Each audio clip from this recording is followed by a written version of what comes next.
आपण मानकर प्रश्न थिला ओटीटी रो रिजल्ट को नहीं कि ओटीटी रो रिजल्ट केबे आसीबो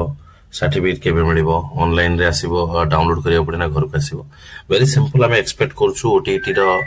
जो रिजल्ट ए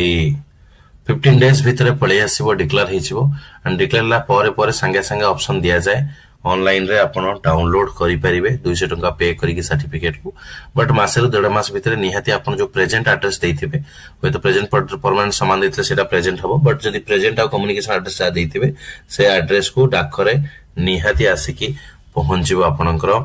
ओटीटी रो फिजिकल सर्टिफिकेट राइट तो निहाती जा दरकार से ऑनलाइन डाउनलोड करी रखि परिबो सेफ्टी प्रपोज पाई की बट घर को निहाती आसे गथर भी आसला कि बेला बेला पोस्ट ले मिसिंग होउची मिसिंग हेले भी हमें बोर्ड ऑफिस जदी कंप्लेन करिबा डेफिनेटली आ गोटे आसे सो हम एक्सपेक्ट करिबा जे जनवरी 20 सुधा पळे आसी बोली हमें अनुमान करूछु एंड जहा इंटरनली मेसेज मिलुची बट बेला बेला कहि हबनी सरकारी संस्था आउ टिके एकर सकर हे जाय पारे बट धरी रखनते जनवरी 3 सुधा पळे आसी धन्यवाद।